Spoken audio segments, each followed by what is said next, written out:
Okay, this is Math 200. We're looking at Chapter 7, and specifically we're looking at 7.6. We are solving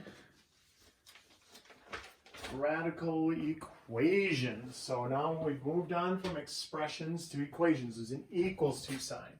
Whenever there's an equals to sign, we rule the universe.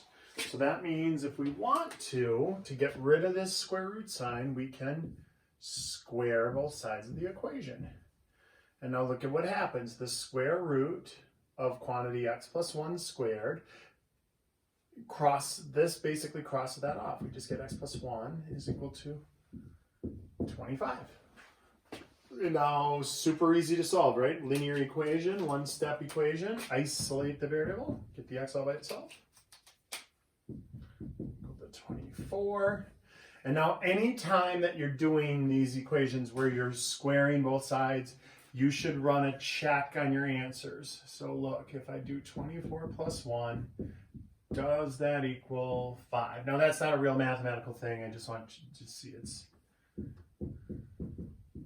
And yay, it does. So it checks out. But you gotta be careful. We can get what's called extraneous solutions. Those are solutions that are baloney. It doesn't work if you put it back in. And it usually has to do with a negative sign. Because remember, when you square something, you could kind of lose a negative sign. So this one, there's an extra step. Before we do this squaring both sides, we want to isolate the radical. So we want to get the square root all by itself on one side.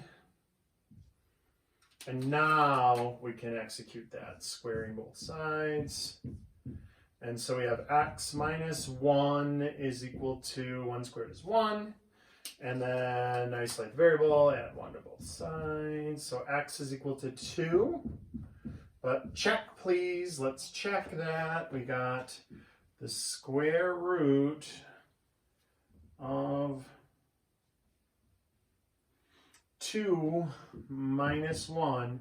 Minus 1, does that equal 0?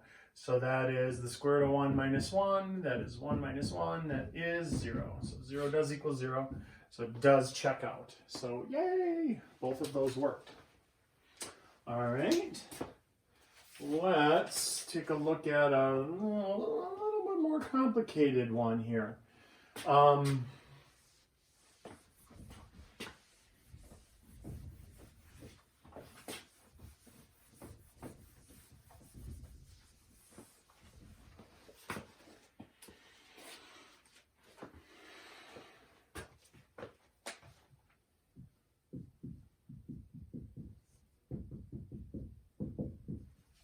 Okay, so let's isolate the square root. So we've got this.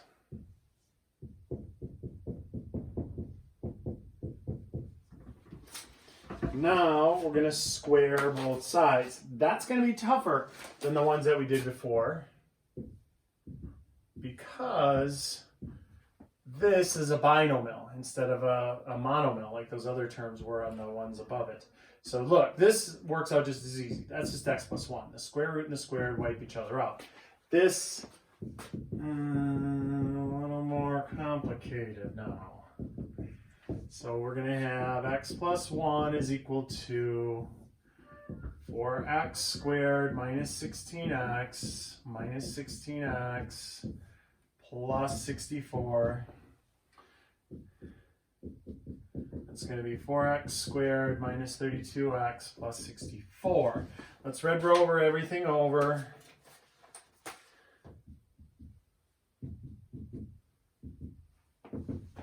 And I'll rewrite it now. We've got 4x squared minus 33x plus 63 equals 0. So instead of 0 equal to all that, I wrote it with that equal to 0. All right. So now, oh boy, we're going to have to use our sweet factoring skills. This is a tough one because I can't factor that 4 out. So let's do the AC method, I guess. we'll do 4 times 63. Yoinks, that's going to be a pretty big value there. 12, carry the 1, 4, 25, 252. So 252, so multiplies to be 252, but adds up to negative 33. So it's got to be negative, so at least we got that going for us. So that ain't it. Negative 2, and what would that be? Negative 1, 26, and negative 4, and negative 63. That's negative 67, too big. How about we need bigger? Negative 4. What about 12? Negative 12. And then if you tick that into your calculator, 252 divided by negative 12, that would be negative 21.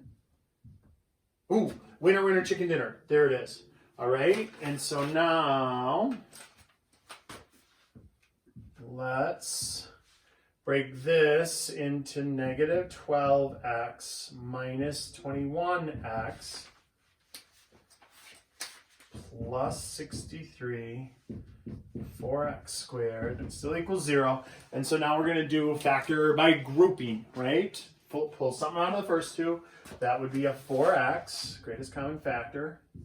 And then we divide that by 4x and that by 4x. So we get x minus 3. And then out of the second two, we're going to have to factor out a negative 21.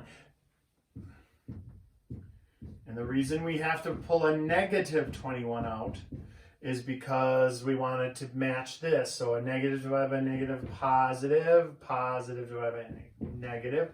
And so here are our answers. We have x minus 3, and then divide this by x minus 3, and divide this by x minus 3. So we get 4x minus 21 equals 0. So two answers. X minus 3 equals 0, and then we add the 3 over. So x is equal to 3. And then the other one would be 21 fourths. Ugh. Minus 21 equals 0, so add 21 and divide by 4. So x is equal to 21 fourths, which 21 fourths might be easier to put in as a decimal if we're going to check it. So let's check these. We have to check these. Ugh, after all this, we have to check these answers. Let's pop 3 back into the original, all the way back up into the original. So 2 times 3 plus the square root of 3 plus 1 is supposed to equal 8. So 6 plus the square root of 4, that's 6 plus 2, that is 8. So 3 works. All right, well then I got a kind of a bad feeling about that 21 fourths. If we're going to take that and put it in,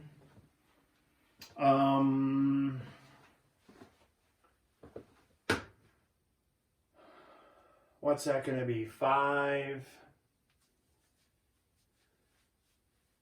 If I break that into fourths.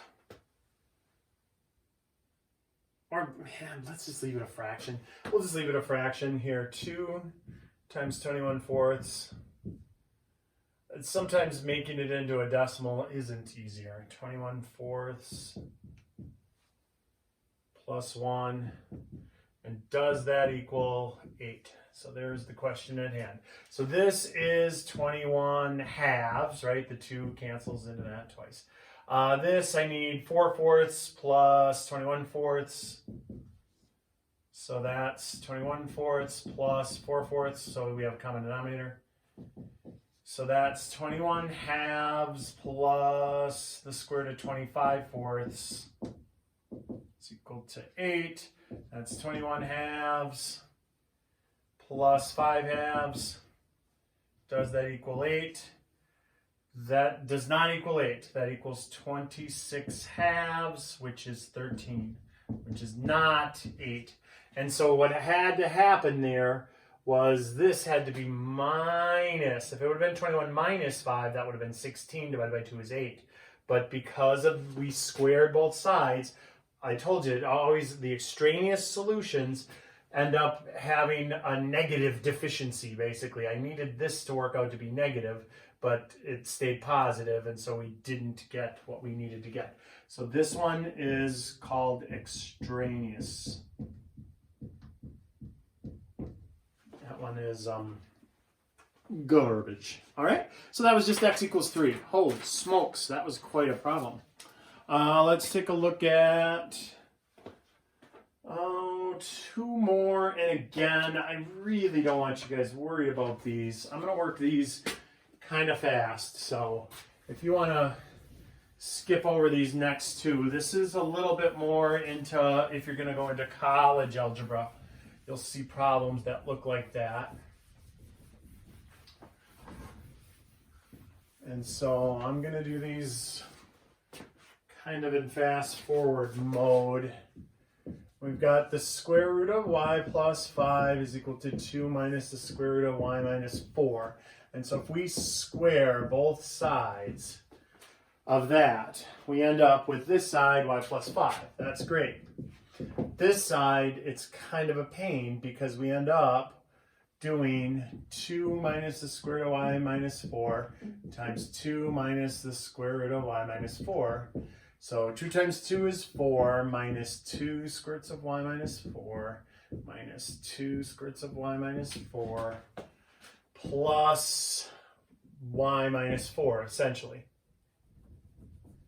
Because it's the square root times the square root, so it's the square root squared. We ended up with this.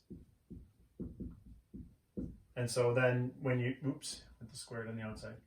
So when you do that, the squared and the square root wipe each other out, so it's just y minus 4. All right, so now we combine up all the like terms. So let's see what happens here. We can, what? Say this and this.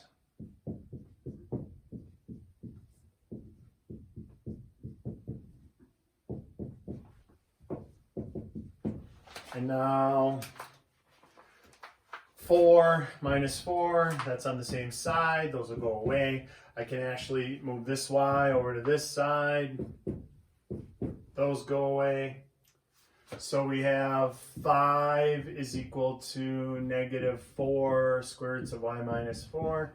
And then divide both sides by negative 4.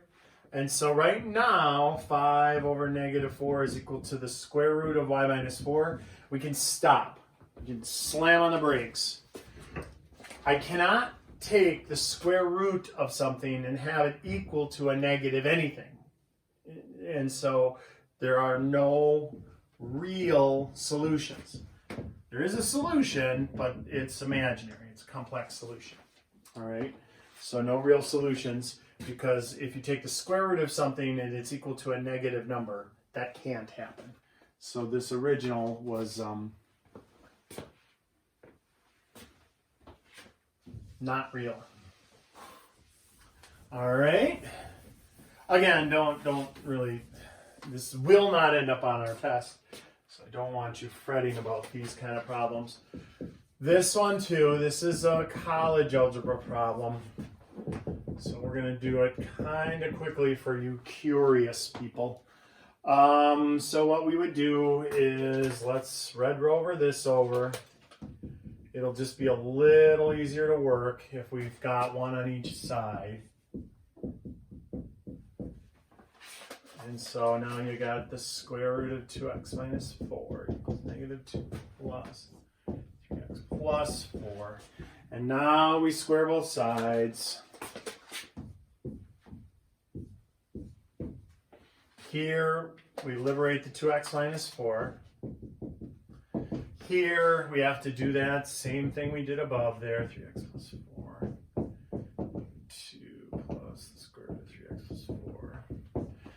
so we got 4 minus 2 square roots of 3x plus 4 minus 2 square roots of 3x plus 4 plus 3x plus 4. And then we combine up like terms. Let's see here. The 4 and the 4 is 8. So we have negative 4 square roots of 3x plus 4 plus 3x plus 8. As I put this with that. And here I have 2x minus 4.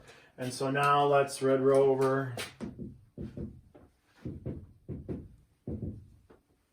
those two over. So we have negative x minus 12 equals negative 4 square roots of 3x plus 4. And let's divide both sides by negative 4. So we have x plus 12 over 4 is equal to the square root of 3x plus 4. So now, if I square both sides, again, I get x squared plus 24x plus 144 over 16 equals 3x plus 4. I now cross multiply and solve. So I end up with x squared plus 24x plus 144 equals 48x plus 64. Move the 48x over. Move the 64 over.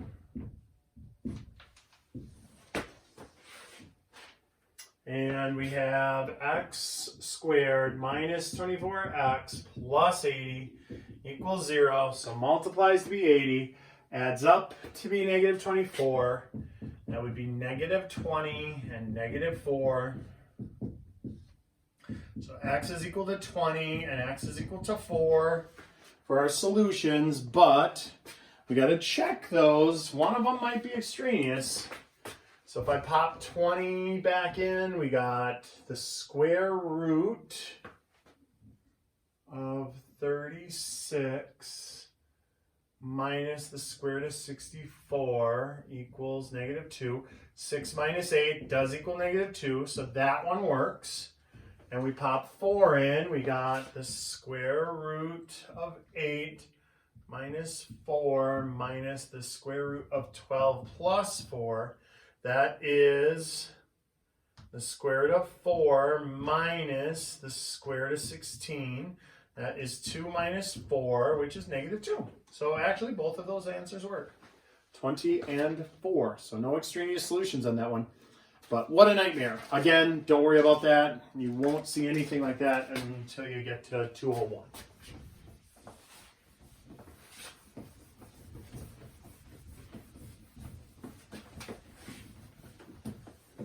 All right, page 19.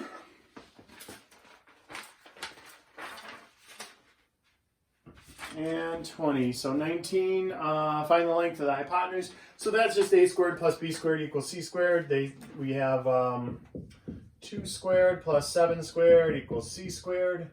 And so 4 plus 49 is equal to c squared. So 53 is equal to c squared, so the square root of 53. It would actually be plus or minus, but since we're talking about a length, we're only looking at the positive. So normally we would say a plus or minus on that, but because it's a length, we're only concerned with the positive answer. And that's it. That's the exact answer, is the square root of 53. For the second one, they give us the hypotenuse is 9, and one of the legs is 2, and we have to find b. So we got 2 squared plus b squared equals 9 squared. And so 4 plus b squared equals 81. Get rid of the 4. B squared is equal to, what is that, 77? So b is equal to plus or minus the square root of 77, but the minus can't have a negative length, so that's out. So b is equal to the square root of 77. And this time they want us to actually give an approximation. So pop that into your calculator. And when you see like the wavy equal sign, that means approximately. They want, I think, 2 decimal places, so hundredths place. 8.774, so we'll just call it 8.77. All right. And then page 20, they have, a picture, like an aerial shot going across the lake. But it's also just another Pythagorean theorem problem. So we've been doing these way before. We should do these in pre-algebra. So more of the same here. They've got the pretty picture for us already. So 240 squared plus b squared equals 320 squared. So the big thing about this is we're just using large numbers. So that's why you have your little calculators. Minus 57.6. So b squared is equal to 44.8. And then b is equal to plus or minus the square root, 44,800. But it's a length, so negative is out. Oops, don't add zeros. Alrighty, and then the square root of that is 211.6601049, but now they want it to the whole number, so 212 feet. Okie dokie artichoke. So that's 7-6. Next video will be on 7 time.